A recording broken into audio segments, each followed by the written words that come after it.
ನಂತರ ಬಂದ ಒಬ್ಬ ಕೆಟ್ಟ ಮನುಷ್ಯ ನಮಗೆಲ್ಲ ಪರಿಚಯ ಮಾಡಿಕೊಟ್ಟು ಅವರ ನಂತರ ಲೈಬ್ರರಿಯನ್ ಪೊಸಿಷನ್ಗೆ ಒಬ್ಬ ಕೆಟ್ಟ ಮನುಷ್ಯ ಬಂದಿದ್ದು. ಇಲ್ಲಿ ನಾವು ಯಾರಾದರೂ ಒಂಚೂರು ಶಬ್ದ ಆದ ಕೂಡಲೇ ನಾನು ಪೊಲೀಸ್ ಕಂಪ್ಲೇಂಟ್ ಕೊಡ್ತೇನೆ ಅಂತ ಹೆದರಿಸ್ತಾ ಇದ್ದೆ.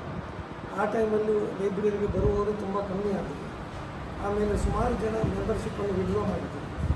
ನಾವೆಲ್ಲ ನಮ್ಮ ಒಂದು ಟೀಮ್ ಪ್ರತಿಭಟನೆಯ ರೂಪದಲ್ಲಿ ಮೆಂಬರ್ಶಿಪ್ಪನ್ನು ವಿಡ್ರಾ ಮಾಡಿದೆವು. ವಿಡ್ರಾ ಮಾಡಿ ಕೊನೆಗೆ ಬರುವಾಗ ಹೇಳಿ ಬಂದೆವು, ಗೋವಿಂದರಾರ ಯೋಗ್ಯತೆ ನಿಮಗೆ ಬರಲಿಕ್ಕಿಲ್ಲ ಅಂತ, ನೀವು ಪೊಲೀಸ್ ಕಂಪ್ಲೇಂಟ್ ಕೊಡಿ.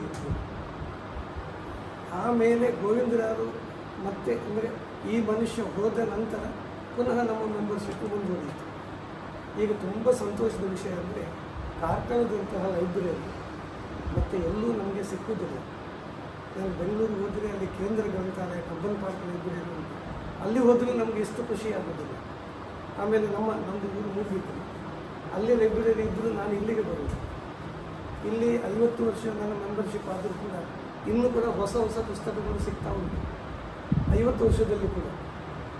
ಈಗ ನಂದು 9 ಕಾರ್ಡು ಉಂಟು, 9 ಪುಸ್ತಕ ತಗೊಂಡು ಹೋದರೆ ಇನ್ನೂ ಹೊಸ ಪುಸ್ತಕ ಸಿಗ್ತಾ ಉಂಟು. ಒಮ್ಮೆ ಒಂದು ಹಳೆಯ ಪುಸ್ತಕ ಸಿಕ್ಕಿತು ನನಗೆ 1915ರಲ್ಲಿ ಬರೆದ ಹೊಳಲಿ ಶ್ರೀಮಂತ ಹೆಗಡೆಯವರ ದಕ್ಷಿಣ ಕನ್ನಡ ಜಿಲ್ಲೆಯ ಇತಿಹಾಸ 1915. ಆ ಕಾಲದ ಪುಸ್ತಕ ಇಲ್ಲಿ ಉಂಟು. ಹಾಗೆ ಅವರು ನಮ್ಮಲ್ಲಿ ನಾನು ಪುನರುಚ್ಚಾರ ಮಾಡೋದಿಲ್ಲ ಅವರು ಹೇಳಿದ ಹಾಗೆ, ಅದರ ಲೀಡರ್ಶಿಪ್ಪನ್ನು ಅವರು ತುಂಬ ಮೆಚ್ಚುತ್ತಾ ಇದ್ದರು. ನಾನೊಬ್ಬ ಅಧ್ಯಾಪಕನಾಗಿದ್ದೆ. ಅವ್ರು ಹೇಳ್ತಾ ಇದ್ದರು, ವಿದ್ಯಾರ್ಥಿಗಳಲ್ಲಿ ಲೀಡರ್ಶಿಪ್ಪನ್ನು ನೀವು ಅದರ ಬಗ್ಗೆ ಹೆಚ್ಚು ಕೆಲಸ ಮಾಡಬೇಕು.